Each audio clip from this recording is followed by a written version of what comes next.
Welcome back. It's the final episode of Picard, and I've got Mitch Halleck from Terrificon and Franco with me to discuss the episode. And I've Hello. already posted. Hello, boys. Good to talk to you. Hello. I already posted a Facebook thread to get people's reactions. And may I just say off the bat, and not to be rude to the people that are enjoying the show, what drives me crazy is it's like I'm loving this, and it's like okay, can you tell me why, or like where am I wrong? Yeah. And I'm not getting that. I'm just getting I liked it. I loved everything. It's like all right, whatever. Are they old-time fans of the show? I don't care about that. I mean, that doesn't matter. It's just, Well, I'm just saying. no, I know it, but no, they don't identify themselves. Some have kind of gone into detail, but I'm saying even if they were old time fans, I mean, because I've heard from both. I mean, especially C2E2. Yeah. Creators are like some people are like, yeah, man, I've been watching forever, and yeah, I'm really enjoying it. I mean, people don't. I saw Chaykin comment on your post today saying maybe it's not Trek that. Yeah, maybe it's our problem. Yeah, you did. Yeah, and I've made that argument about comics in terms of, God, another event, blah blah blah. Oh my God, and it's like, well, yeah, maybe the trick isn't fun for you anymore. And Howard's making that comment, but again, it's like, well, Howard hasn't been reading what I've been saying about the show. Yeah. And also, it's clear Howard's not watching the show. No, he's not. Well, even from a story standpoint, there's so many holes in this thing. Yes, so many things that are like brought up that are not even brought up again. Right. Yeah, and then just little things that just bug the hell out of me as being a longtime Trek fan. But even just major plot points that are just abandoned, forgiven. Yeah. I almost feel like I'm watching, a later season of Lost, because I loved the first season of Lost. Like that pilot episode was just awesome. Sure. And the whole first season, you're like, wow, this is great. Oh my God, a smoke monster. Polar bears, what the hell? And then nothing. Like, what? You know what? I'm so glad I never watched one episode of Lost. I think Lost was fine. It's just that last season or half of the last season. You knew they were making it up as they went along. Yeah. As the seasons went by. Yeah. I heard people say that, and I'm like, how disappointing can that be to be a viewer and a fan of it, knowing that there's no way out of this thing? So you're like, well, why bother keep watching it then? And which much I felt like this on Star Trek. I was going to say exactly, much like that, Picard. It's like somebody built, like you guys, we've talked about before. Somebody built the first half of the show. Somebody built the second half. They retooled things. They left things in place. I have a suspicion Eleanor was supposed to be a much more involved character, but instead, maybe Shaban, maybe what's his face, Kiva Goldsmith, maybe those guys are like, no, we've done the father-son thing. That's a million times. Father-daughter thing. Make Soji the connection. And but we're stuck with all these early episodes of Eleanor. I don't. Why did you leave Alfred and Hazel back on Earth, the two Romulans that seem to know about this Jacques Vache, and instead you pick up naive warrior boy who, other than looking like Legolas, is useless. I forgot all about them today until they did the flashback, and I go, yeah, what happened to them? Well, again, and again, this can all be fixed in the next season. Because you keep saying that, but I get mad when I hear that, because it's like it's like when I go to see the movies, they go, "Oh, if you read the novelization, it fills in all the holes." I go, "Look, I didn't go to see, or I read a book if I want to read a book. I wanted to see a show with the answers. I don't want to read a comic book." I totally agree, and it's just no, you're right, but Patrick Stewart did say from day one that this is going to be, first he's like, well, it's really one story. Really, it's a 3-part story if we get the 3 seasons. Right. So, and I'm sure they're going to get the 3 seasons, and that's fine. Good. Yay. Yeah. And maybe with a clear showrunner, whatever, because there's 2 things. There are the plot points, like Franco said earlier, that they're likely never going to go back to. But then there are the broad strokes of, okay, there's still a mystery about this Jacques Vache. Why? I mean, here are the big questions that likely might come up in a second season. Why were the Romulans harvesting Borg parts? Don't know. What if there is this fear? I mean, again, is there a fear? Like, did they want to destroy the cube? Why didn't they just destroy the cube if there's this great fear? Also, is the Zhat Vash part of Romulan, like 100% Romulan culture, or is it this secret sect? Based on the Armada showing up, it seems like the Romulans would likely have been involved. And further, again, if they got that many ships, how come they're not like taking care of these, deposits of people that are, on all these refugee planets instead of doing small that? Things like General So, is it? Because I can never remember names. Commodore O. Men in Black General. Lady. Yeah. General O in the Romulans, or Commodore O in Starfleet.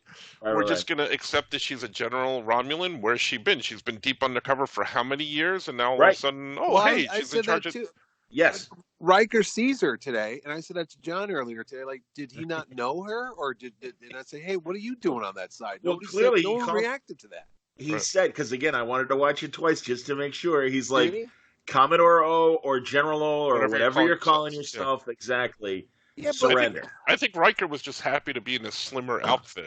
Exactly, get away from the pizza place. Yeah, but then the thing of it is, the white ass apron. If Riker sees her, wouldn't he be like, "Oh crap, I better get on the phone real quick because this is a higher up representative who's been infiltrating our Starfleet for God knows how many years. Oh, I better tell everybody."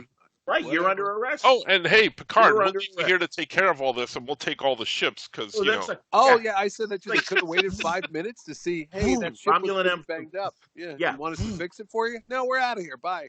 Right. Yeah. How much did the taxpayers pay for that thing? Fume Starfleet. Couple shots, couple warnings. Flowers exploding. Yeah, you take care of everything, Picard. We know there's X-Borg on the planet. We know that the synth thing. But yeah, you're fine. See you later. You got this, right? You got this, because I got a pizza in the oven. I got to go home. Deanna's calling. She wants me to pick up some toilet paper on the way. Yeah. I have another question. What happened to Romulan Spock at the end? I said that too. I know. And again, stop saying that because yes, you said it to me. You didn't say it. I know. We all said it exactly. No, I'm sitting there afterwards. I looked at my notes. I go, wait a minute. Did I fall asleep or have a blackout or something? No, I rewound. I go, nope, he's just gone. That's it. Yeah, the last I saw, he was being tackled down by the synths, and he's like, the Sith. He's like, and he's to crystal balls. He's like, kick the soccer ball. Come on, dude. Oh, and please. That's the last time we saw him. Yeah, I can't believe they used that soccer ball thing. I'm like, now it makes sense. They dropped that so subtly.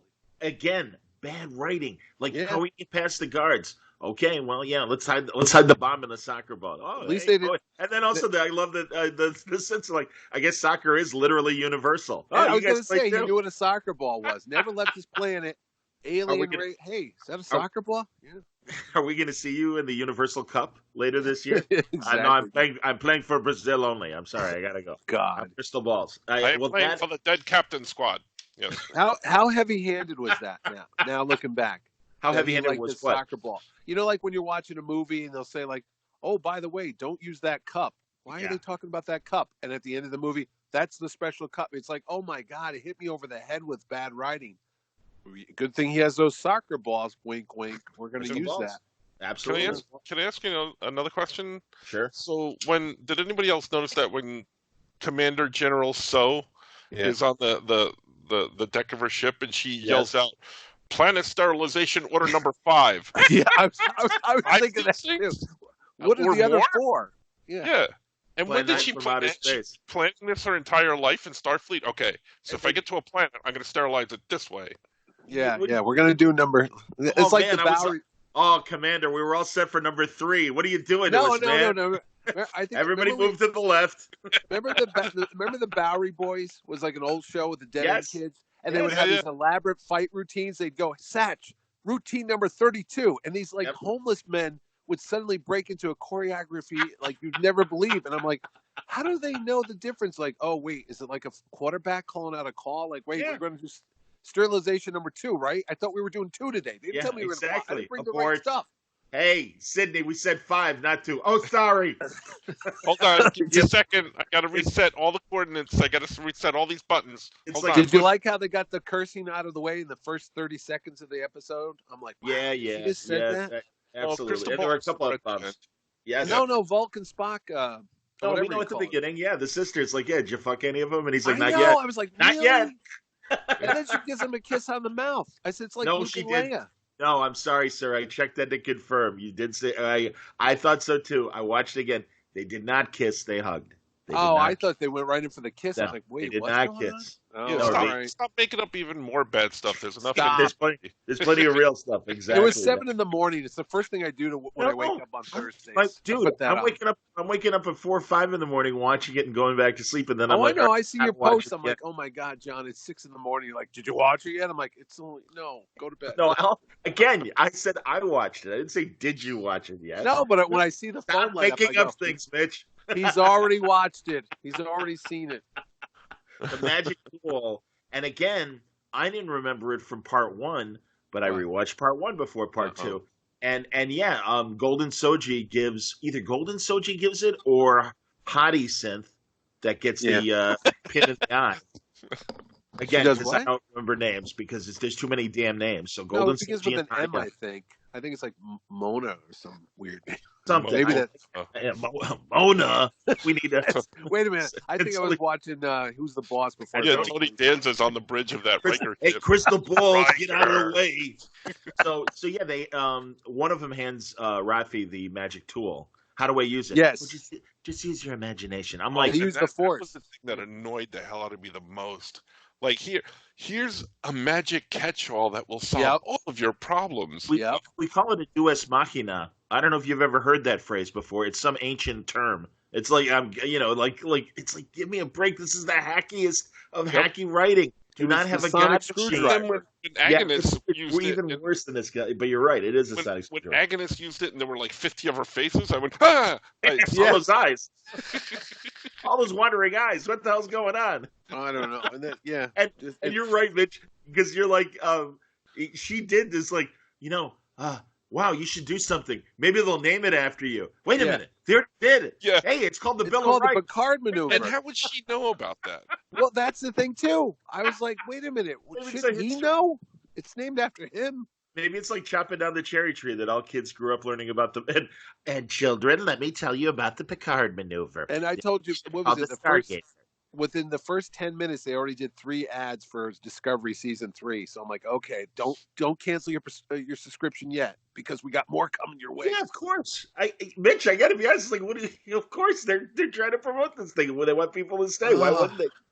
Come on, of course they're going to do that. You know what I was afraid of? That it was going to tie directly into Picard. That he was going to bump into Michael Berman, whatever her name is. Who says it still won't? I have a feeling that something with tentacles is going to be happening in the future. Oh, you mean Doc Ock? Vision from Matrix? Yeah. Yeah, exactly. All of those are correct. Exactly. You're all correct. That's, or of course, good old fashioned Japanese tentacle sex. Yeah. And then tentacles showed. Okay. Well, here's the one too. Remember, I told you I said, did Raffi and Christos ever meet Q? They never left the ship, right? So when Eleanor shows up and he goes, "Oh, he's mad at whoever he's fighting," or he goes, "That's for Q." They don't know who he's talking about. I'm like, who? They never met the guy. Yeah. I don't know. It's just no. I'm with you. But again, it's like But again, I'd say the God Machine. Things like that. All right. Also. Like Soon's switching of allegiances pretty quickly, back and forth. He's okay with kidnapping Picard, old Data, and then he sees old Data exactly, and then he sees the security cameras where Golden Soji and Narek kill Hottie Synth. Yeah. And then it's like, all right, maybe not. All right, that's okay. And at first I'm confused in terms of they called the empty android a golem, which I understand. And that's right. Yiddish and everything. I'm hip with that. But was Agnes was he suggesting, especially like the sacrifices you make being a mother, was he suggesting that Agnes download herself into there? Because I know they eventually were going to put Hottie Synth into a new body. Is that what their plans were for? Yeah. So I call it the Vision because it looked like the Vision from Avengers. I go, sure, rip that off too. Age of Ultron when they had the synthetic robot. Who was he going to put into it? I think Hottie Synth that got stabbed in the eye because then later, because later he's they like were putting her in a new body, I think. Right. He's gonna and I used that blank body. But and her, then he's like, her eyeball retina it got hurt. It corrupted. Yeah, corrupted her memory file, and then of course Agnes rips her eye out. Yeah, and I said that too. I said he walks back in the room, and the body's laying there with nothing wrong with the eye. And he doesn't notice that, like, oh, there's a hole in that thing's head where it used to be. You would Unless think. I don't. I just did a double take. I go, didn't she just rip the girl's eye out? And the guy doesn't notice it. He's working on this now. Yeah, but then he did a scan and he saw the Romulan Spock. Yeah, the Romulan Spock, and he found out Hottie Sith exactly. And it's like what's going on? Did the deed, and and then I'm switching sides. Yeah, I guess. And I told you what new show did they rip off this week? Oh, they ripped off the New Testament Book of Revelations when they're sitting there talking about the beast is coming and they're all around the campfire. I'm like, yeah, you're right. Revelations, and then the mark of the beast. It's got 666 on it. I'm like, wow, really? We're going there at this point? Huh? Well, and they wasted time with all that unnecessary mythology BS about it, and it's like, yeah, we know. We know. I was gonna say they told them last week. Yeah, they laid it out. They laid it all out for us, Alien, and also now why of all things that it's the tentacles of Doc Ock and the Matrix, it wasn't. It was. I mean, here's an opportunity, and forgive me for dipping into Star Trek past. Could have been the Iconians from early Next Generation. Could have been the robots from Mud, that robot planet that had all the synths and everything there, and all twins, by the way. Could have been Rock from the What Are Little Girls Made Of? Yeah, Ted Cassidy's character and the old ones. It could have been It could have been that big jellyfish from Encounter at Farpoint. Who knows? It could have been triple. But I'm just giving more examples of actually like android, past encounters. Well, how it's always like, oh, we have to discover new life forms and make contact with them. Not this time. We don't care. I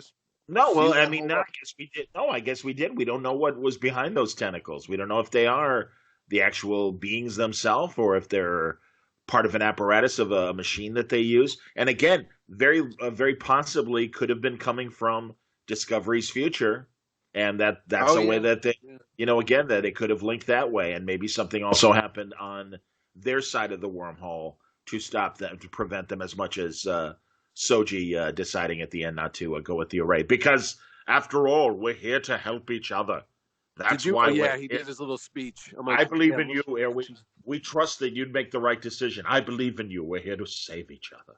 Not really, but sure. Don't you see, Soji? Riker and all of his million ships could have joined the Romulans, but instead they all bolted for Riker Pizza. What was this when they saved up all the money on the show because the big grand finale they were going to spend on the special effects when they had the War of the Roses with the space flowers, and then they were flying through the asteroid belt. Oh wait, it wasn't the asteroid because that's Empire Strikes Back. It was the flower petals, and they're zooming through it all, and I'm like, this is what you saved all the money up for? This is the big finish here? Okay. Yeah. Whatever. And Picard knew how to fly through it. Yeah, he was good. And seriously, come on, man. It's I don't know how to operate your machine. He was never see if I can figure it out and pantomime. Now I'm eating a banana that's not there. When was Picard ever a pilot?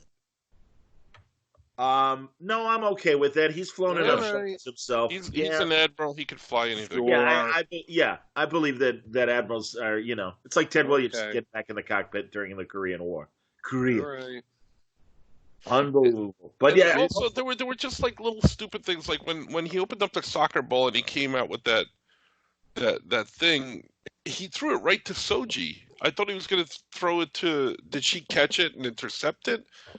Before he destroyed the towel with it, or the grenade, or that? Because it looked like he threw it right to her, but I'm like, no, that can't be what I saw. That hockey puck thing with the three lights. Yeah. I thought that was the bomb that the Romulan guy. Yeah. Yeah, it was one of the grenades. Yeah. Okay. But, or did you think it was the bomb that was in the soccer ball? Obviously. Yeah, that's what I thought they smuggled in. So I was like, I suppose you're right. Yeah, I don't care. It doesn't matter. Am I right? I mean, it's like, who cares at this point? Wait, here's the other thing. They got all the other people prisoner. They got Picard prisoner. They've got everything, and the other schmoes just walk up to the gate. Hey, everybody, we're going to bring this prisoner in. Okay, well, I'm going to take all of you in because I think you're all on our list. Well, they didn't know that they took Picard prisoner. They assumed as much because. Because remember they were trying to contact Picard. Right, and so like, they assumed that he was taken prisoner, but the guard wouldn't know that because they took Picard prisoner after they left to go to their ship. Oh, I think the guards. I don't think. I was just like, shouldn't the guards arrest all of them? I'm like, at this point, like, hey, aren't you with that guy that we got prisoner? You're accomplices. You're coming with me.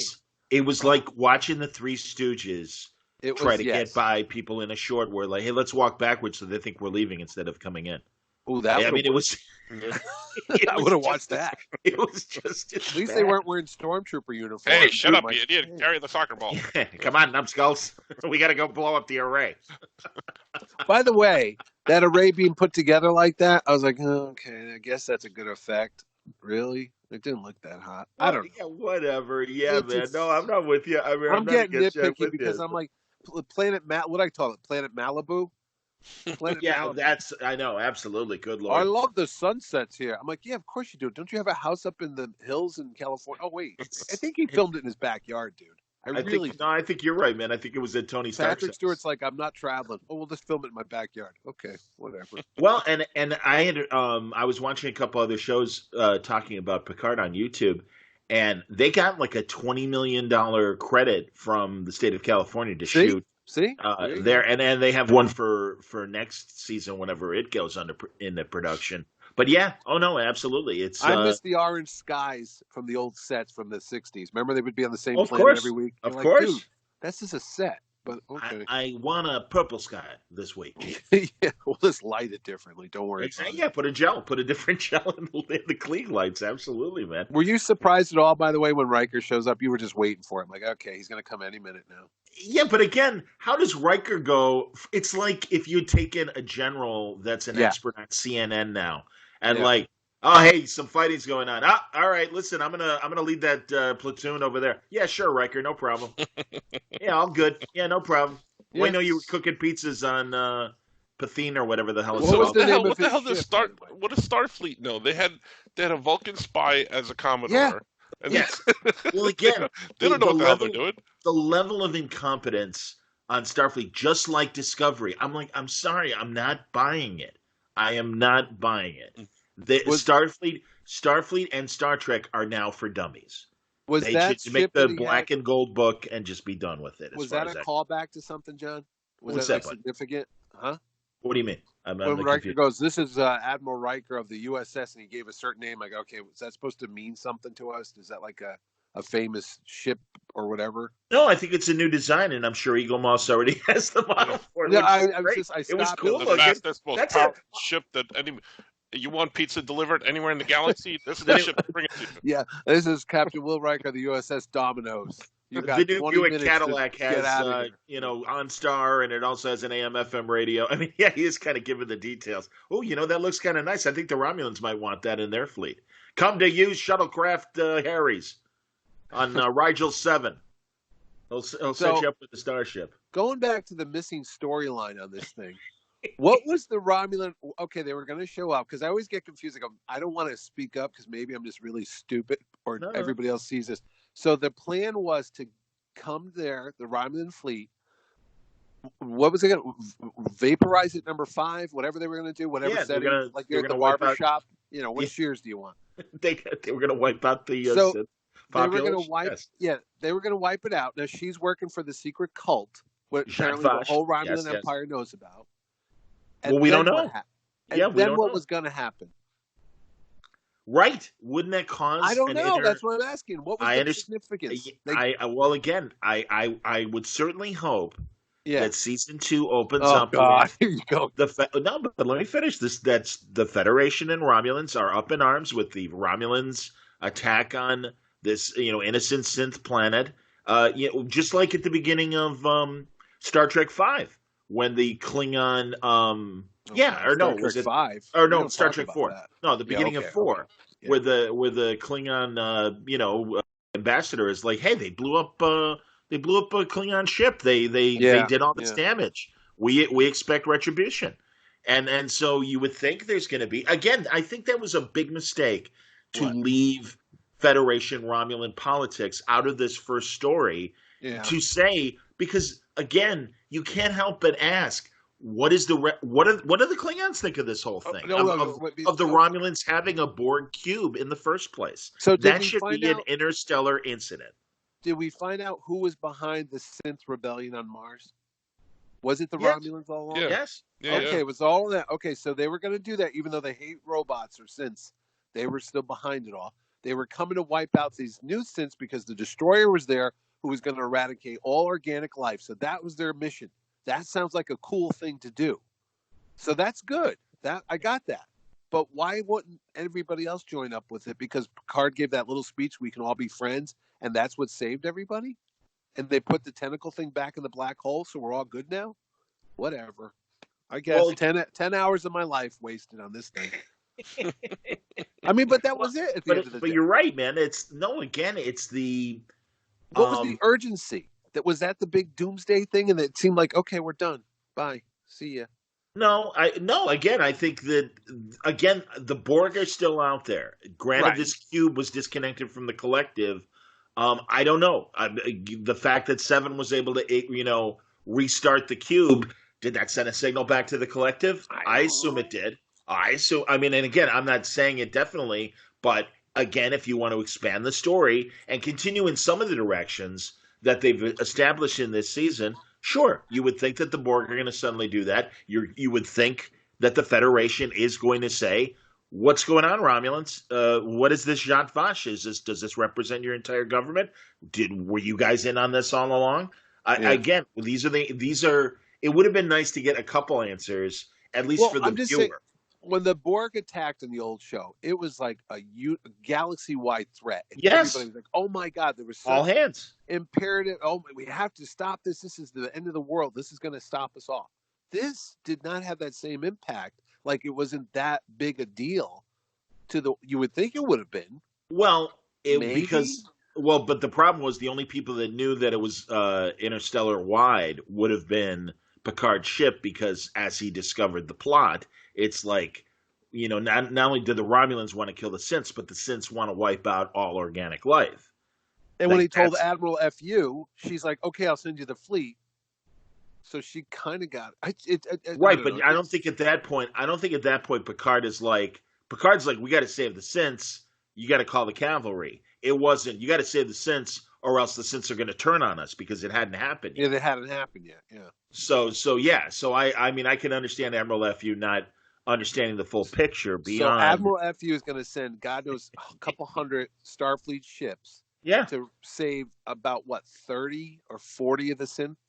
I mean, you don't really get an idea how many there are. Exactly. That's the thing. And no, I'm assuming that it's, and especially, first of all, they said there's like a city. Although you're right, man, because that was Picard, that one city. Well, hold on. Picard did say, and again, I don't understand the size of Crystal Ball's ship, because it looks like it's no bigger than a soccer ball. Yeah, well, that we know it, but it looks like sometimes it's no bigger than a shuttle. Yeah, and then other times it's like, no, it's a massive ship. Yeah. Exactly. It's like Doctor Who's TARDIS. It's bigger on the inside. It's bigger on the inside, absolutely. No, it looks smaller than the Romulan ship. Remember the Warbird? They were after each other? Yes. I assume the Warbird was pretty big, and it looks, I don't know. No, actually, I'd say the opposite. I'd say that, like, usually those birds of prey, there is only, like, a handful 12 guys. Right, something like that, exactly. So, and again, it was bigger than Crystal Ball's ship. So you would think that. So, no, I hear you. No, I don't know. I don't know. It's hard. There's no point of reference in space, so it's hard to really get a picture of how big things actually are, I didn't mind 7 and 9's fight with the cat fight in space. Yeah, with the Rizzo. I'm going to continue to call her Rizzo, because that was another thing. Can I talk about another thing that bugs me? Please. Her and Raffi at the end, like holding hands. Yeah, I know, that was hilarious. I have no problem or issue with that whatsoever. Of course not. But how did we telegraph that this was a thing? Yeah, when did that start? They start? each other for 5 minutes, right? Right. And also, so she's not with with some of her dragon weed or something. So is she giving up her? Yeah, maybe exactly. is she no longer whatever ranger and assimilate this babe? Her cause is gone in terms of like, oh no, I'm gonna have to go around and free the Borg. And also, yeah, I mean, like, what is the next step? Where are the ex-Borg, by the way? Are they still on the synth planet? They're human. They're that cube, aren't they?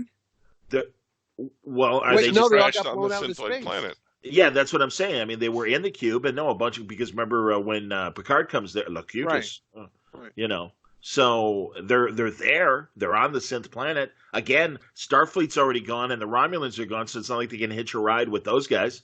Picard, you got this. See you later. I've got thousands of ex-Borg that are. See ya.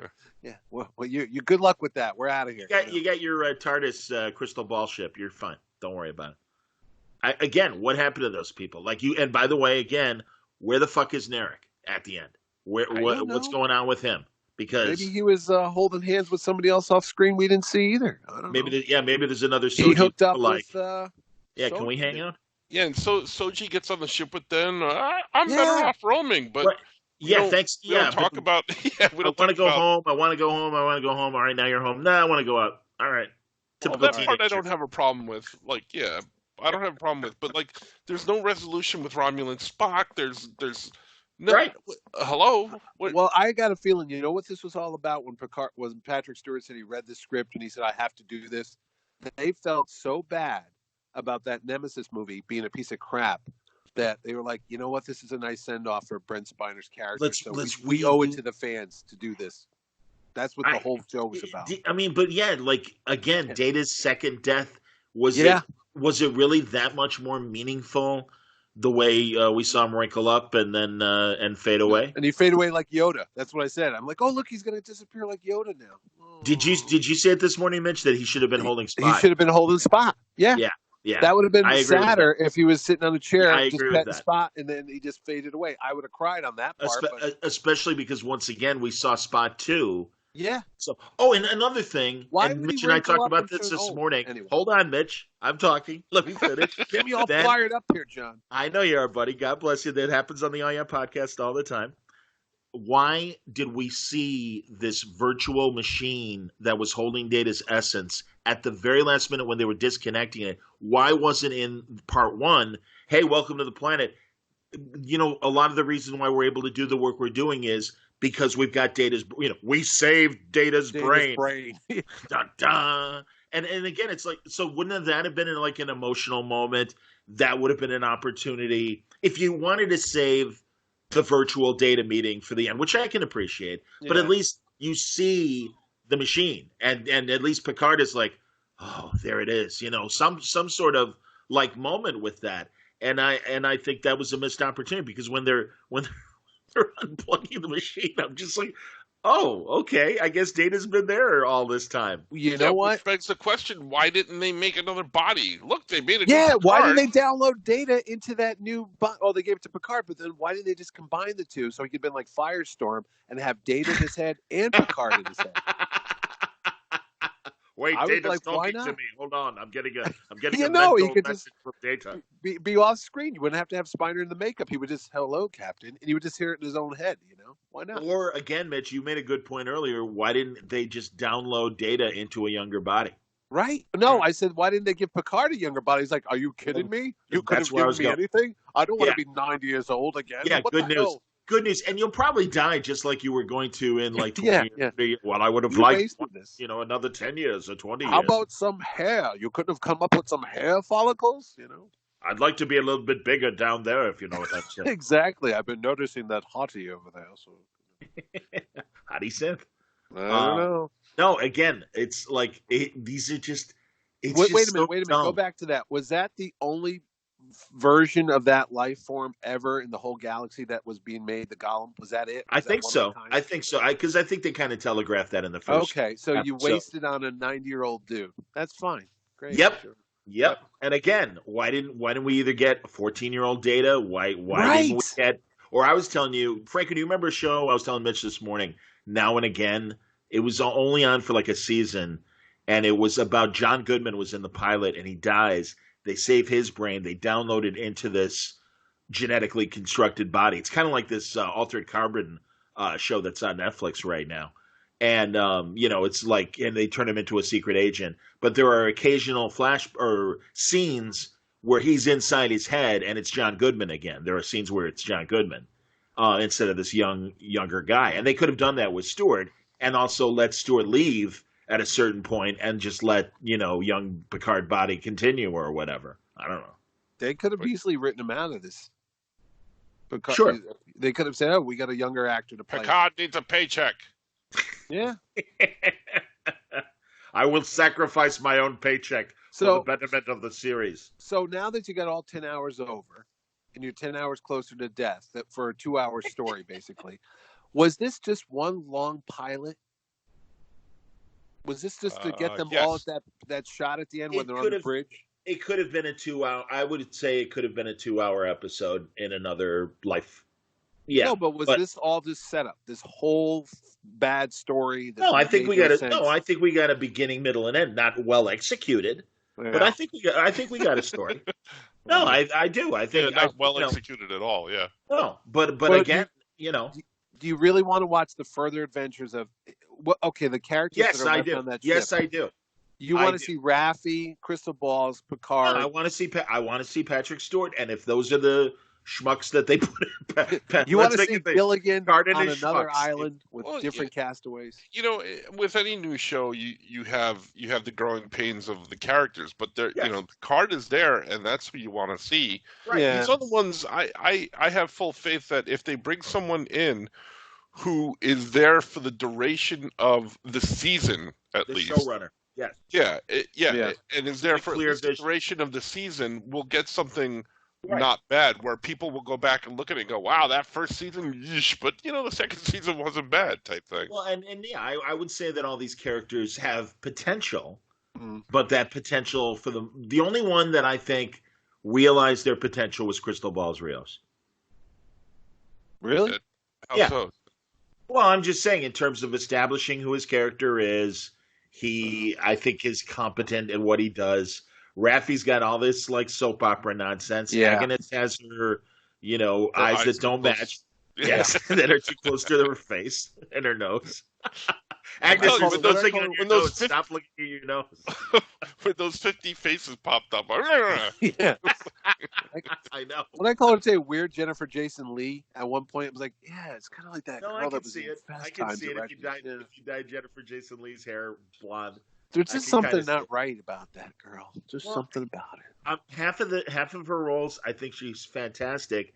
The other half, I'm like, I loved her in the Aaron Sorkin the newsroom. Wasn't I hated her in the newsroom. Well, yeah, because I hated her so much in that. But her character was just so flaky and ill executed. Right. If Olivia Munn's a better actress, you're in trouble. Yeah, I thought she did a great job in there. But here, the character was just all over the place. I don't, Well, even in this episode, when Suna's like, you made the sacrifice. First of all, that kind of creepy, you did a bad thing killing Bruce. Agnes. Bad. He was kind of weird. And then, the sacrifices a mother makes. And I'm like, I guess the sacrifice was to keep Picard in prison and kidnapped and that allow the synths to do what they need to do.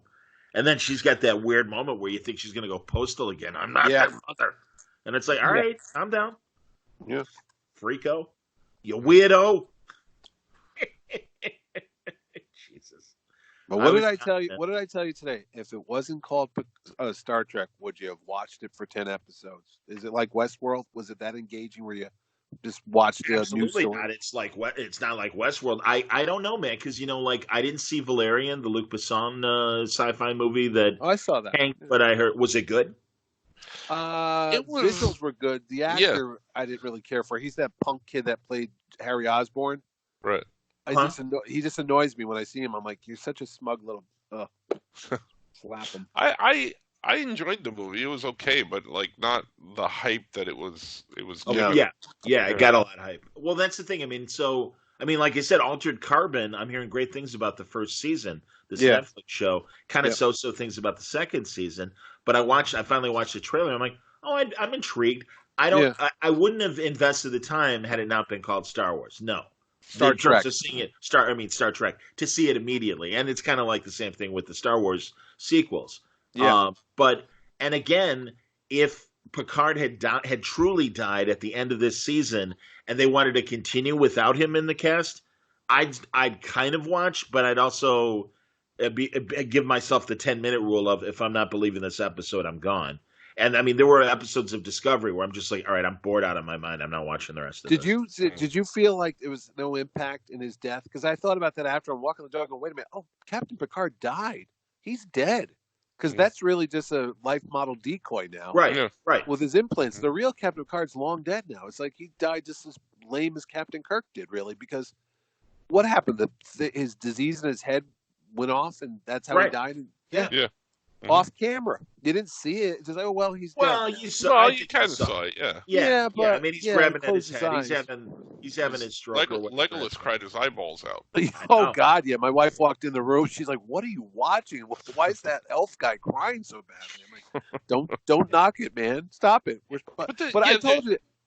I didn't get the feels. I didn't get the I wasn't emotionally. No. Well, because it wasn't earned. Because it wasn't earned. 30 years with this character, you should have felt somewhat so many. There's so many plot hole story things going on here that were just not resolved. They're just not done very well. And then, being a Trek fan, the little things like when Agnes goes, make it so. Like, how do you know? Yeah. She doesn't know what that is. Yeah. No. Right. Yeah. No, I agree. Again, it's cheese ball writing, man. And of course, it had to end with engaged. Fan service stuff. Right. You remember Barry, as South Park pointed out years ago. Yeah, throw that in there. They'll drool all over themselves. Look, he said it. Yeah. Yep. And hey, man, some people are that's all they need. Maybe and that's all they need is phasers, starships. Riker's back in a uniform. Riker comes like the cavalry at the end. Yay! And it's like, doesn't make sense. Yay! Okay. It doesn't make sense. No. Again, and we're kind of the sticks in the mud that are like, we're not. How because does that work? I told you, I love that. Dude, I'm sitting here downstairs. I got Star Trek crap, Star Wars. I love all this stuff. Sure. You want to like it all. Look, I saw that Skywalker movie that came out 3 times in the theater. I'm sitting there going, this is a great movie. Deep down, I'm like, this is not the same thing, but you're not going to say it. You want to love all this stuff. You really do. But you got to accept it when it's not up to the quality you remember. I'm sorry. Here's a question. I bet I know the answer, and especially on Mitch's part, would you ever rewatch this season again? No. Yeah. Yeah. No, I'm with you guys. Absolutely. You're the one that's been rewatching stuff. And I go, why are you watching it again? Only in terms of research. Because, and it's like, all right, am I missing something? Because this doesn't make sense. I watch it again. No, it doesn't make sense. I didn't miss a thing. Or occasionally I did miss something. So that's why I was watching it a couple times. And also I wanted to, is there more meaning? Like, for instance, when Narek is explaining the mythology of everything, I'm like, okay, maybe there's a significance there. Let me rewatch it, and maybe there's a code word or something that's going to mean something in the future. I didn't see anything. No, it seemed to be all, like you guys said, warmed over, like you were saying, warmed over Revelations, Mitch. No, it's, they beat a drum made from the skulls of children. All right. Whatever, whatever. Where did you get those kids? Exactly. What about... It's kind of like they say stuff, and I sit there and go, the only time I told you I got the chills, and when I mean chills, it's like when Han Solo shows up to blow the Death Star, you go, ooh, you're jumping out of your seat. When Riker shows up, they play the beats of the Star Trek theme song. Sure. Sure. And there he is looking badass, and he's got the ships, and phasers on kill or whatever. And then it's over, and never again. In the whole time I've watched this, I had maybe 2 or 3 of those moments when he first saw Riker and Troy. It was cool. You got the feels for that. And then when Data first showed up in episode 1, and then this. That's it. 3 goosebumpy moments after 10 hours. I had one. I don't know if you caught it, but right before he gave the red alert, did you hear him say, "Everybody have pizza"? I brought enough. Yeah, that's it. Yeah. My stomach. I wasn't getting the chills, but God, I was hungry after the show. This is acting Captain Riker. I've changed clothes and combed my hair, and I'm ready for action. Well, here's one. Would you watch a show about him and Troy sitting in the woods? Yes. No, but I think I would. You would. A cooking show, yeah. No, but a lot of other people were saying, and I agree, and of all places, the Mary Sue, and I agree with this feeling. Oh, the little daughter? No. what they said was the show in general was trying so hard to be big and bombastic when all we really wanted was a nice, quiet. Let's watch Picard and dealing with old age, and really, and we really didn't get a lot of that. We got him not being able to go up the stairs on the Borg cube and panting after running up the stairs with Vash. I was going to see if I could remember the first twin's name because we haven't said it in like 8 episodes. Oh, Hazel? No, Vash. The Vash and Soji. Oh, yeah. Yeah, the original twins. No, not the cleanup crew. All right, we're done in here. Can you clean up, please, Romulans? Shut up, you asshole. I got to tell you, him being in his... you human asshole. Picard living at his vineyard was more interesting to me than the rest of the show. Yeah. Yes. I would have watched that because I'm like, oh, what's going on? Why is he there? Whatever happened to all this? Exactly. This all could have been played out on a bigger political scene of, hey, the Romulans seem to be doing something. It doesn't seem to be happening with the government. Well, let me help. No. Shut up, old man. You're retired. We don't need your help. Admiral Fuck You's got this all handled. And that's the thing. Like, it could have been that kind of, like, again, a guy, look, I've got information I can contribute. And instead, I'm gallivanting around the galaxy with Legolas Romulan. That was the big difference between Captain Kirk and Captain Picard, because Captain Kirk was the action guy and Picard was the diplomat. Yep. He would sit there and just negotiate and talk to people. So to have him on this whirlwind space adventure really never worked for the character because he was never that character to begin with. Not until Riker was that guy. Not until the movies. Not until the movies, because but in the movies you have a 2-hour span. You have to give everybody their moment, and that's why honestly they didn't work that well except for First Contact. That's what I was going to say. That like you had movies, and also even Insurrection and Nemesis, where Picard was taking more hands-on action, and especially in First Contact. Yeah, and Generations. That's when they went to go find John. Yeah, and Generations. Right? Yeah. No, you're right. But that's what I'm saying. But you're right. Like, no, the fear of Picard facing the Klingons was, I'm here as the whatever it was, the Chadich, to defend Worf. And it's like, human, and you're right. I mean, he was much more threatening as a diplomat than a flying kick from Kirk. Absolutely, man. Because he's got that Shakespearean actor delivery. You're like, oh God, I'm crapping my pants. Listen to the resonance of my voice as I disagree with you. Yeah. You tell me that this man is not more of a man because he's here. That was like, oh my God, this Girl, is like I will cut you down to size. Let's just turn off Pinocchio and cut his strings, and he hits the button. And holy crap, man, this guy's serious, Well, that was because the nerd that I am, that was Riker who cut Pinocchio's strings. Oh, whatever. But I'm just saying, Picard was a better talker on the old show than this. Oh no, you're again, you're right, because Measure of the Man has a much more nuanced and thought out, case to plea for Data's life, rather than we all must love. And it's just like, thanks. You know what? I always remember John Luck, JL. His speech in First Contact. I always think of that. Sometimes I'll be walking the dog because we used to do it at work when we would like get late assignments and the art department had to stay late. And it's like, why are there so many changes? It's like, no further. This is where it stops right now. Every time we draw that, he does that whole speech. I was like, that's what we're going to tell the marketing department. We're not taking this anymore. We're not missing our press deadline because we're going to act like Captain Picard. But this time you have to overpronounce The line ends exactly. Yeah, but he didn't have one of the. Maybe he's just old. I mean, honestly, maybe his acting's worn out a bit. He raised his voice to Agnes at one point, but it really was this like, and it was that. Yeah. There's no question. Your eyes are not matching, Agnes. It's right. Stop looking at me with your crazy eyes. When he woke up, you're freaking me out, Agnes.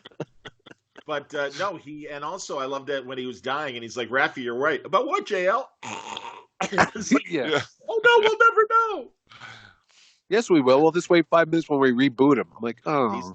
Exactly. Is that a cop-out way to go out now? Because you're like, well, even if he gets killed in the end of the 3rd season, he already kind of died, so whatever. No, I think, whatever. Yeah, I mean, well, I guess we'll see how he dies again, much like right? Just like how Data died again. I don't know. That's a third season problem. Well, I'm not worried about that right now. Did you ever feel that he had post-traumatic stress? I was trying to justify Yes, in the Borg on the Borg cube. Sure, he did. No. I'm talking about now because he lost Data, and this has all been 20 years of torture because he had the whole speech with him, like, I couldn't say goodbye to you, I couldn't say I love you, and this whole bromance moment they had, and I'm sitting there going, so his character was tortured for 20 years now because he never got to say goodbye to him, and it should have been him instead of Data. Is that why he was like he was this time around? Yeah, I'm okay with that. Yeah. Okay, because I mean, this is what I'm telling you. After I watch it, I'm sitting there, I take a shower, and I'm shaving. I'm like trying to justify what I just saw. I'm going, let me make this better than it was, because it really wasn't good. But I'm going to make it sound like it was such a noble show. Go back to the end of Nemesis when he's dealing with his grief over Data, and he's trying to explain it to B4. Yeah, and see, B4 doesn't have the intelligence to grasp what he's saying. But yeah, I mean, so no, I could see that. I could. B4 starts singing that song, and he gets. And again, that's so schmaltzy. That is Blue Skies. Yeah, it's so schmaltzy. Whatever, that's fine. It's again, I really think Michael Chabon, when he's on his own, is a great writer. But in this case, all of his Star Trek instincts, I just disagree with, and what he finds important. And I just, and again, I'm sure there are fans that love the whole Blue Skies connection throughout. I saw it. It was a whatever. It was in the beginning and it ended. A book sure. ended it. I was well, like, and again from Nemesis as well, because he sings it at Riker and Troy's wedding, and then of course that's the connection where maybe before at some level has that understanding. And by the way, that was good that they finally explained where Data's singularity came from. That it came from before. But the way Agnes was just, and maybe she was protecting the work and wasn't, trusting of Picard. But she's like, well, that was the theory, but we never got there. And it's like, well, clearly, you did. And especially Bruce got there. And again, all right, let's go back to another big moment. The need to kill Bruce Maddox makes no sense. Makes no sense. No, not at all. Nothing. You should have been able to accompany them to the planet. It's stupid. No, it's unnecessary. It makes sense. He was annoying. He was annoying. Oh, he's annoying. Okay. We don't need him. We don't need that guy. I don't like the way he sucks his teeth after he has corn on the cob. What? And also, she was nuts, man. She would have killed him for that. Well, and also, I was going to say that it would have caused a triangle between Bruce and Crystal Balls and Aggie. Oh yeah, Agnes. Yeah. She'd have to decide if she wants Crystal Balls or ancient Bruce Maddox. So, if you had to rank this as a movie. As a Star Trek Next Generation movie. Oh, give it like 4 stars or 5 stars or whatever? No, I'm just saying, where would you rank it? Like, not the TV show, but like from First Contact on, or Generations on. Would you put this in that category? Well, but it is a movie. But it's a television show. I mean, I won't compare it. I wouldn't. Yeah, I mean, I know it was one story. Well, he said it's a 10-hour story. So to me, that's like, well, it must be like a mega movie. And you're right. And you're right. He even did refer to it as it's really a 10-hour movie. It's a super movie. Yeah, I don't think the show works as a movie. I accept it as a first season, laying out a bunch of premises and I do think it told a story. I don't think it told it well, but there is a beginning, middle, and end to it. Yeah. And again, with doors open for future seasons. I liked it better than Discovery. It's likely that I liked it better than Discovery because of Patrick Stewart being there and being Picard again, right, and the few cameos that we got. But no, it's certainly not anywhere near as good. And I would even stack this against the first seasons of every one of the other shows that had their clunky first seasons. But I think they executed their seasons better than this. I think in season 2, Picard should go back in time to encounter Pike. And the two of them should be in the show. Yeah. Hey, how are you? Would you like to go fishing? Yes, let's make eggs. Let's get off these horrible shows and just hang out and make eggs. Exactly. Are you a young Spock? I met your brother in the future. Yeah, he had a beard and he looked like the other guy. What? He looks. By the way, Ethan Peck looks better with the beard than without the beard. I told you he was in Penny Dreadful. I watched it the other day. Yeah, like, that's Romulan Spock. I'm talking about Spock. Oh, Spock. Weird Spock, beard Spock. Yeah, exactly. Poor dysfunctional Spock. But remember this morning you and I were talking how it should have ended. You want to tell Franco how we thought Q should have been the guy at the end when Picard Oh yeah, his glad eyes? you said that. No, you're right, man. And yes, at that we had a better ending. Dead. Yeah. Well, how do you know that that's not how the end of the show's going to end? Maybe. Yeah. Wait till season 2. Say it, John. Cue it. It's a drinking game. No, every time John says wait till season 2, you get to take a shot. Total. No, and that's fair. But drunk by now. I listen. I would rather it have had a few more clues in terms of these obvious big picture questions of what exactly is the status of the Romulan government. Why, again, two things about Narek and his sister when they were talking. The parents disgraced the Zhat Vash in some way. Now, again, I hate to say it. Yeah, I caught that because he was the more disgraced of the family members, right? Wait, did he say that? Well, he said I think just representing the family. Rizzo is saying to her brother, "Look, our parents' actions disgraced us in our family in this Zhat Vash." And Narek's like, "Look, I'm the one that found the destroyer. I'm the one. I have redeemed our family with my actions. Don't forget. Don't let me, not see this through till the end. This is my moment, and this is my moment to redeem our family." And she's like, "All right, you go ahead. I'm gonna screw around on the Borg cube and see if I can pull in cable or something like that while I'm here because I'm bored." I slept through that. I didn't hear that. No, I understand. No, again, that's why I watch it twice. Is like I just want to make sure I'm not missing anything, and that's like a thing that again would likely be explained a bit in season 2. Although, wouldn't it be amazing, and it wouldn't surprise me if they jettison all this Borg and Cube, or Borg and Romulan, and even just the synth planet, and decided to do another adventure? I could easily see it being 50. Yeah, in terms of what they're going to do into space, like second star to the right, they just find a whole new story. That would be cool. I'm surprised that when the Vulcans and Riker and the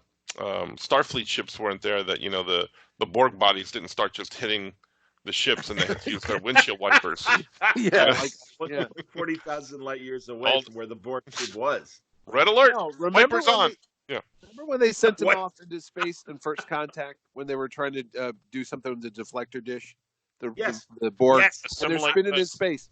I always thought those Borg were still alive. I know they're in space, but I'm like, maybe they're still alive, floating around in the atmosphere, and somebody's going to find them. Like, didn't they do an episode like that where they found the Borg, like frozen in the snow? From First Contact, they did the Enterprise. Enterprise did, story.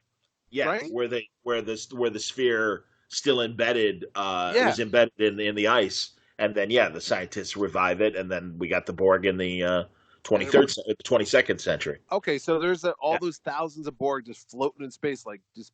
Well, why didn't Step 9, when she had control of the cube, put on some sort of tractor beam? Because you're right.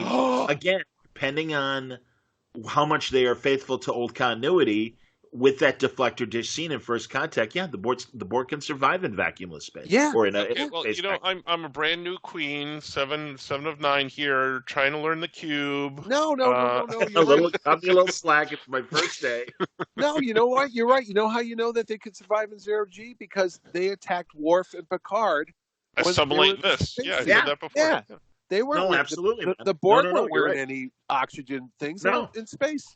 Right. No, you're right. So you have all those freaking, and they have a tractor beam because they used to carve up whole sections of planets and take out cities. And we'll go back and pick them up in the second season. Well, and also say it, John. In the second season they'll do that. No, I was going to say bad writing again. They had their personal force field blockers when they adjusted to our frequency. So you would imagine those would work in space if they needed any sort of oxygen atmosphere and stuff. No, it's bad writing. I would love to be somebody who could just sit down and watch these 10 episodes and not think twice about it and just go, okay. Yeah, that was great. What else is on tonight? I've got my list of people on Facebook that had things to say. And again, that's why I said at the beginning, it's like, it's cool that you like it. Here. Well, first of all, I said, hey, I still got questions. I said Star Trek Picard is finally finished.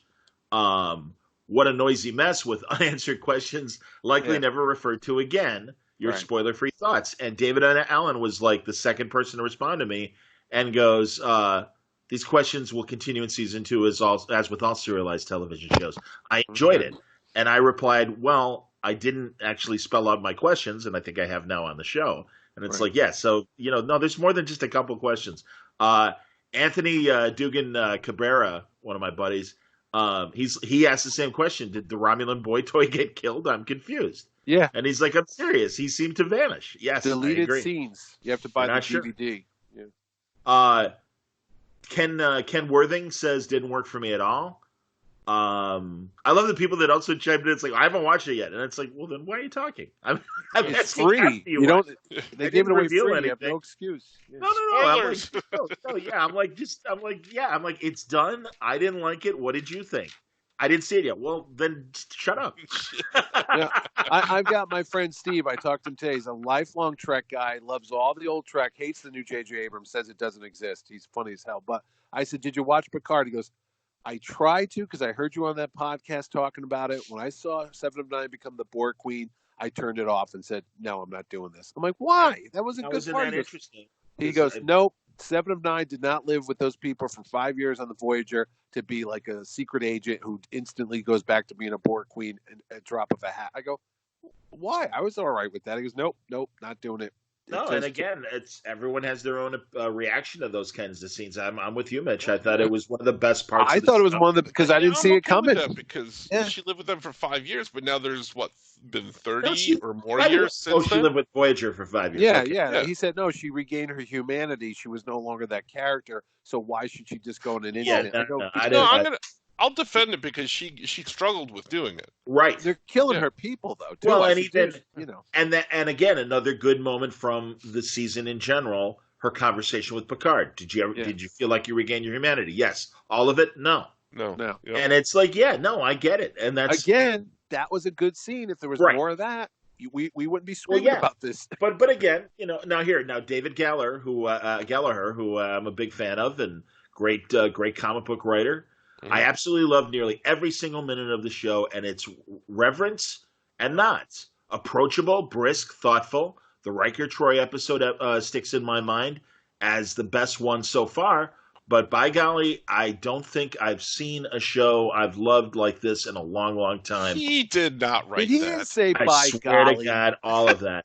And he's like, not sarcasm. I really love this show. And I said, you're not alone. I'm just sitting at a different table. I mean, that's the best. I'm like, I get a different table on a different starship altogether. Clearly. Darren Brune says, David, I loved it as well. And again, no explanation. I mean, actually, David did give a laundry list of what he liked about it. Everything he saw, I like I said, I was watching a different show. Jesse Snyder, The Blaze, he's like, I'm not sure how to feel about this going in. I think I'm keeping my expectations low just in case. And David said, your mileage may vary. I was raised a Trek fan. Yeah. And I'm like, Jesse, that's wise. And then, I think here, I want to give you more of what Jesse said. Well, there's going to be a lot more opinions coming because they just made it free till April, so you can see all the whole thing. I know. I really want, Slot hasn't seen it. He just saw the second season of Discovery. Right. Because when he goes to England, Netflix changes with the country you're currently in. So everything that's available on Netflix, it's on the left side of the street there, yeah. Exactly. And then, obviously with Discovery, it was a joint production with Netflix. So they've got the European and the international rights to it. But yeah, he's like, I haven't seen Picard because I don't want to pay for all access. Right. And, I'm really, I hope he'll be watching it. And I guess it's only a month. I mean, it's over even now less than a month, but still a month's good. 10 hours is not much. Yeah, you can do that. So, we did. You can do that in almost like a day. Yeah. And if you want to be crazy, and it's been right now with the time some people have, absolutely. Yeah, exactly. Jesse, the entire Buffy series right now. Jesse said, I enjoyed the remakes. I don't know what remakes he meant specifically. Remakes. Oh, I guess the JJ movies, but not very Trek. But Discovery was a bit of a hard pill. I didn't watch more than the first, and I've been seeing on Picard because I'd rather preserve my memories. And then I said, and I want people to hear this because I mean it, I'm like, as much as I was disappointed in Picard, it hasn't diminished my love for all Trek, and I remain optimistic that all the new Trek will improve. Would you really think this one show would make you hate 50 years of Star Trek? Right. No. I mean, yeah, no, it's like, come on.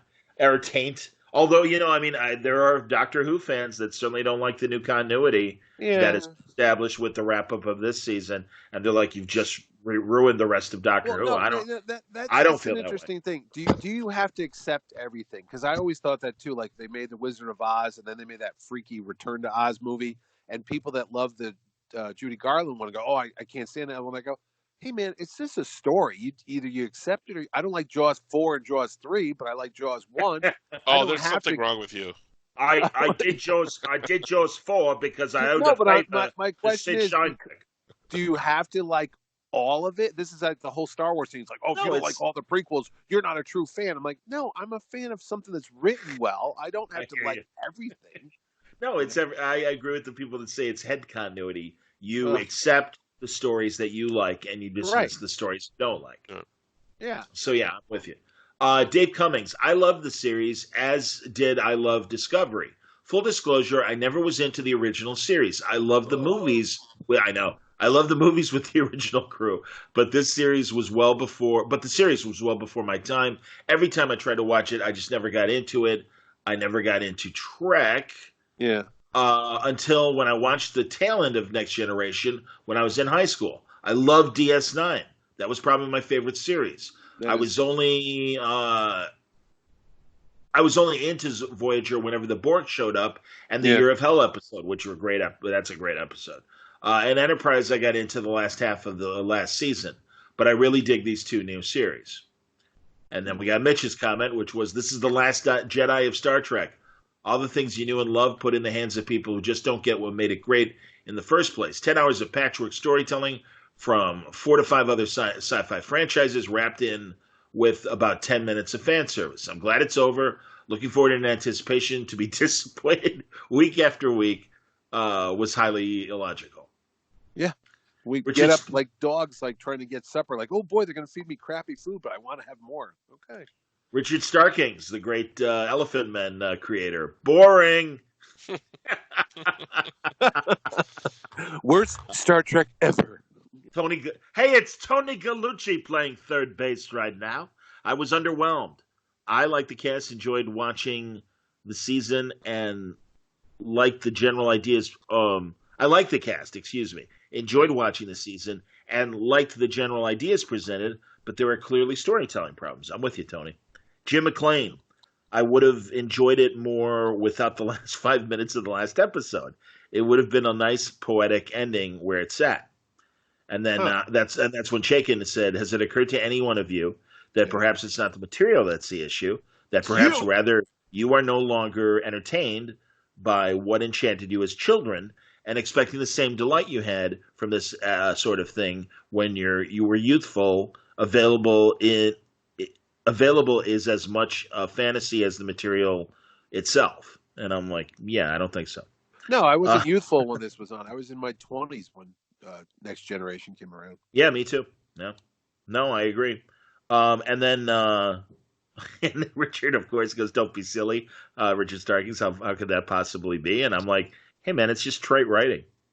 Yeah. And and now Tony Gallucci chimes back in. I disagree in this instance, meaning Chaikin, and I'm one to be very forgiving of intellectual properties. I liked as a kid. There are good bits for sure, but there's a lot of exposition, and still not a lot is really explained. Too many hows and whys outstanding. If season 2 opens up with a dump as part of a Starfleet briefing, it would be a service to the audience. And Steve Eaton says, "John, I really think Howard's got a point here. Example, I tried to get my wife, a grown-up sci-fi fan who didn't watch a ton of Star Trek, into Trek with a full rewatch a while ago. Other than DS9 and Discovery, she wasn't terribly interested. Same with a lot of people. You like what you like, but if we see now without the younger context, we may not be as amazed." I have to say I disagree, because I do think the big ideas of the original series are still in a lot of ways valid, and they had the top writers doing it. I know it's an old series. Yeah. I can put old series in perspective, and I mean I've even discovered watching older reruns of shows I had never watched before, and again I can put them in the context of the time. and accept them on their own merits. And yeah, I'm not watching it with the eyes of a child, but I am appreciating good writing and bad writing. And Gunsmoke was a well-written show, and it was a good drama. Now it is slow paced, but again, I mean, if you really are paying to the characters and the stories, they're well written. I don't think this new show is well written. It really is that basic. And also, Frank Allen disagrees with Howard and says, I still like most previous series, like them into adulthood too. Bad writing is just bad writing. And Jack Lee Camella says, yeah, it's like Thomas Wolfrow. You can never go home again, motherfucker. Wow. That's like a Walmart card. And thanks for coming out, folks. Appreciate it. I'm just saying, yeah, it's funny. And Larry Young, my buddy, who's also got his issues with Picard. Of course, that thought occurred in terms of your values change when you get older and stuff. But he goes, it's being disproven by the history of the show. Time after time, the original show, the movies, Next Gen, DS9, Enterprise, the JJ flicks. He left out Voyager. Whoever was hired to extend the size of the money bag at least had some idea of what Star Trek is. Right. The future, where JFK had two terms, hope and optimism, in a world that has crass humanity in it. At base, it's a simple fairy tale that allows an infinite amount of permutations, shining a light on a moral compass with room for cautionary tales.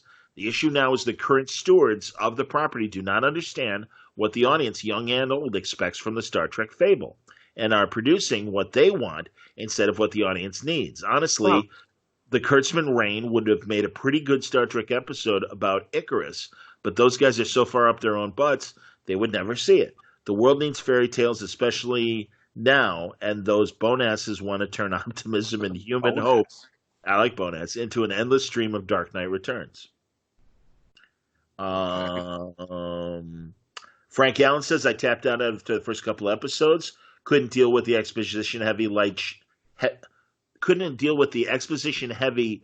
show that is what Alex Kurtzman thinks Star Trek is. From what I've heard, it doesn't improve after that. And then Calvin Daniels says, love it. Anything Trek is great, and there's more story here than most. I kind of disagree. Yeah, go watch Star Trek 5, buddy. The Final Frontier. Why does God need a starship? I'm just asking. The best part of that is when Scotty breaks him out of the cell. What are you standing around for? Do you not know a jailbreak when you see one? Computer. Yeah. I love when they wear the ski boots going up the turbo shaft. Yeah. And the numbers change. They went up and down. Oh, yeah, they almost hit the ceiling. No, they're on deck 50. Then it says deck 70. Then it says deck 45. Well, that's what I'm saying. Yeah, and it ends. And they were older. They got 99, and they almost they got lost. Yeah. And also McCoy. You guys go ahead. I'm going to wait for the next elevator car. Yeah. Good stuff, man. You see, now that's good. Now that's good writing. No, that's good acting. That's what that was. Even the crappiest script was saved by guys that you liked. We bought. The reason why I still like 5 enough is it's them. They're out. Yeah. Again, this is why I would say this is somewhere between a D+ and a C- if I was letter grading. Pass or fail? I would say fail. Unfortunately, wow, really? Grading it that way. Well, yeah, I think. Well, if it's a pass or fail situation, because if it was a letter grade, I'd say D+. Yeah, I don't think C- even, because it was just too hokey, man. Yeah. Hokey really hurts, I think. I don't know. Would letter grade for you guys? I don't know. Pass, fail. D is harsh though, but still, I don't know. So C. I would give it a couple. A couple. Yeah, SUCKS. Oh, wait a minute. JL. You'd give it a JL because you're right. Definitely a certificate of merit, maybe a trophy, so they don't feel bad. Yeah, one of those end of the season, everybody gets a trophy. Everybody gets a trophy. Certificate of thanks for coming out, guys. Thanks for coming out.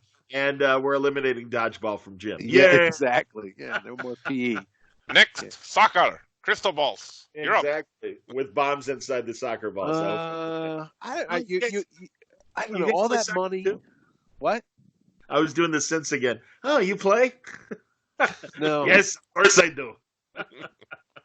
I'm just saying, all that money, all that. I mean, Patrick Stewart's not a bad actor. All that effort to come across as just a D. I don't know, C plus. You just part of you just was. Data was on it. It's like the new Star Wars movies. I go, God, I hated these movies, but I go, oh, Harrison Ford was there and Billy D. Williams was okay.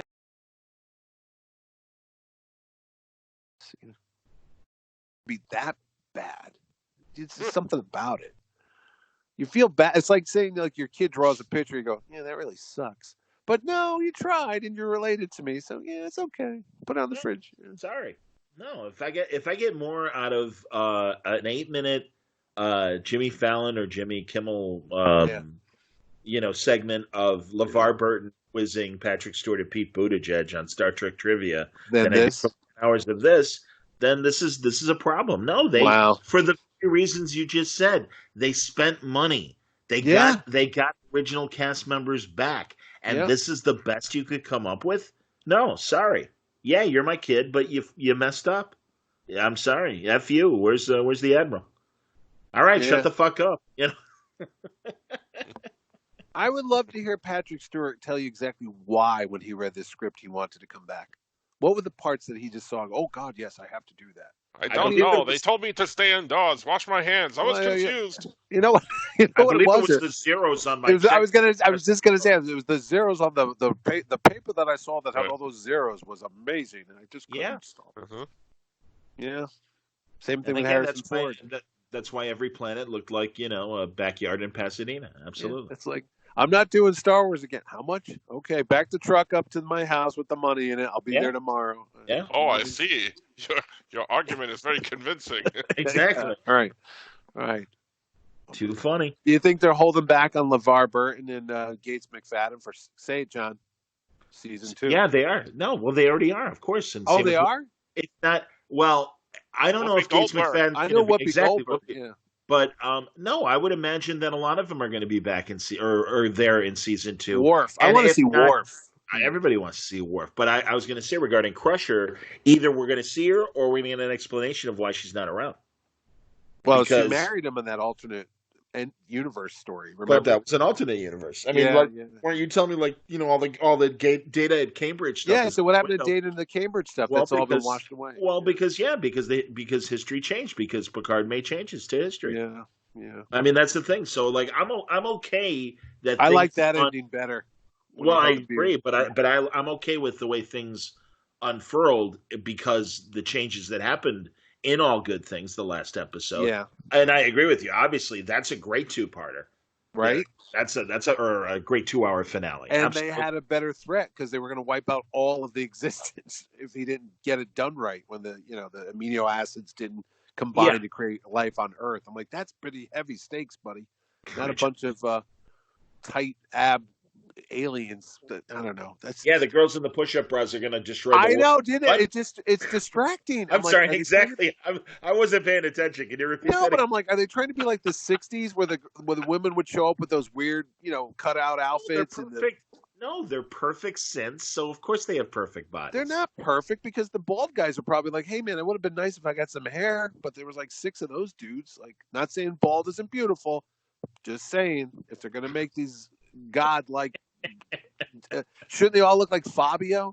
And the other thing is, shouldn't they all look the same? Like they should have all the same models. I don't know the explanation of that. I don't know. I always thought that was weird because obviously, but yeah, wait a minute. The reason why you don't is because again, you've got a community kind of like iMud, and it obviously Can we get 40 people that look exactly the same? Yeah, good luck.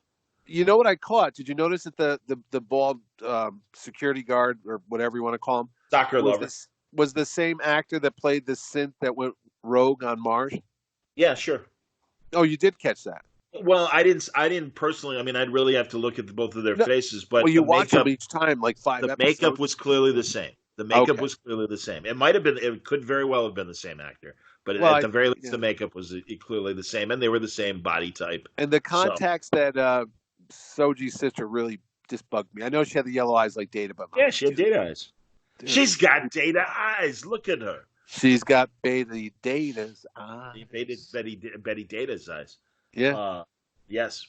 Do they have the rights to that song, John? So when this does hit syndication years from now, they won't be able to sing. I was telling Mitch, The Odd Couple, there are certain episodes that have songs, and because they didn't have the rights to do them in a different format beyond the actual run of the show, they're eliminated in syndication, and they just delete the music where they can, and it's like sometimes it's weird. And like there was a scene where Oscar and Blanche are dancing, and it was even Murray and Felix singing an old song, but it's a copyrighted song, and they didn't have the rights, so they had to wipe it out. So they're just kind of dancing to nothing. Yeah. Or the worst was Wise Guy, where the first season story arc ends with Knights in White Satin. Yeah. And they had to replace it for the DVDs. And it's so bad. The music is so bad. Northern Exposure was like that, too. They had great soundtrack. And then when they got the DVDs, there was no music. It was all this, like, canned. Well, and same with Miami Vice. What took Miami Vice forever to get to CD or DVD was clearing the music rights. And Heavy Metal, too. That was a big problem with Heavy Metal. The movie Heavy Metal, yeah. I think American Graffiti is like the only one that he got all the rights to. And he had never That's cool. That's amazing, given all the hits that are in there. Yeah. So again, I mean, we've spelled out what frustrates us. I don't know. You'll likely on Word Balloon hear a few more fish shaking episodes with some other guests in the future and stuff. I'll tease that. But beyond that, I guess we're shrugging, and we'll wait and see what happens with Discovery and whenever production resumes on Picard. Have you interviewed any? Yeah. Have you interviewed any IDW guys that might have written Star Trek comics? Yes. Have you talked to them recently about this? No, because I mean, there's definitely they wouldn't be able to give their opinion. Oh, all right. I'm just curious if it's people that have written Star Trek what they thought of how. Well, and I mean, I've had private conversations, and I won't say either way how they felt about them. But no, everybody's even at the comic book level. Yeah, those guys are under NDAs. There are a couple of people that no longer work for IDW that, in confidence, would be like, we wish Discovery were at the time. We wish Discovery was a little better. And we've got the story basics that we can tell stories that we're happy with. But yeah, they're like, Do they have that little? A lot of too many. Again, the problem with Discovery was much like Picard. There was a big turnover in who was the showrunner and who were writing the stories. Did they have that little light bad. Like Captain Pike had, and you ask them questions and they can only beep once or twice? Like, did you think exactly. Picard was bad? Beep, beep. No, literally. Hey, all you have to do is, innocently, it came up on my quiz show episode that I did with the Benson sisters and Tom King, and they revealed that they're writing the Nickelodeon animated show, and they just very innocently. Really? Yes, and not King. Julie and Shauna. And Julie is like, "Oh, are you watching Picard? I haven't listened." She goes, "I know you're doing podcasts. Do you like it?" And I was honest, and I said, "I think the writing is horrible." And she got very neutral, poker-faced, and shrugged. And I'm like, "I'm not expecting you to answer anything." Is that Below Decks? Is that the show? No, Below Decks is the Rick and Morty comedy, which is close to finish. This is it's a Nickelodeon show, and it's about and the broad strokes that have been revealed about the show is it's a group of kids who come across a starship and are able to get it working again and go off into deep space and have adventures. Beyond that, I have Goonies in space. Then, huh? It kind of sounds like that. Yeah, I have no idea. Like if kids, hey, my dad's in Starfleet or my mom's in Starfleet, whatever. No, I have no idea. What's the business relationship? Is CBS own Nickelodeon or something? Yes. Okay. I didn't understand why it would be on that, not the pay service. Sure. No, I understand. And Lower Decks will be on the pay service. And again, depending on where they were in production, it was my understanding that it would go Discovery, then Lower Decks as far as Star Trek. And that I thought I had heard that Lower Decks was pretty much finished. But maybe not. Maybe not. I don't know. Huh. So, but yeah, that's kind of where Star Trek production. So the thinking is to hook young kids into the world of Star Trek? Wow. Yeah. Okay. Well, I mean, pardon me as I yawn. Yeah. I tried to do that at my house a couple days ago. My son almost jumped out the window. It wasn't good. When you yawn? No, I try to make him watch old original Star Trek show. He's like, "Are you kidding me?" I'm like, "What are you talking about?" When this new plan of all these shows was presented, the whole feeling was, let's really not just do movies, but Star Trek should be all over the place. Why don't we have a cartoon? Why don't we have what for Star kids? Wars did. Maybe we should do that. Oh, yeah, Star Wars exactly, did, literally. Well, Disney got a hold of it. That's why they did that. But everybody, they were doing that before with the Clone Wars, and all that stuff. So, but listen, this has been a lot of fun. But I gotta bail because I gotta. Yeah, I gotta go get dinner. We can wrap up. We're done. It's cool. Okay. Hey, John, when you find a new show to hate, give me a call. Well, I guess we're just Discovery's coming soon. Exactly. Man. We'll be hate watching Discovery with the rest of you. Oh, you better be nice about that because I have Doug Jones coming to Terrificon. Hopefully, I love Doug. I feel the same way, and I really hope that we get to meet Doug Jones and. I get to tell him how much I've enjoyed all of his work, and I'll even say that I'm not thrilled with 100% of Saru, but there's a lot of things I think that he did that were terrific in Discovery. Absolutely. So, all right, everybody, thanks a lot for listening to the reviews, and we'll talk to you soon in the days ahead here on Word Balloon. Take it easy. Thanks for having me, John. Bye, Johnny.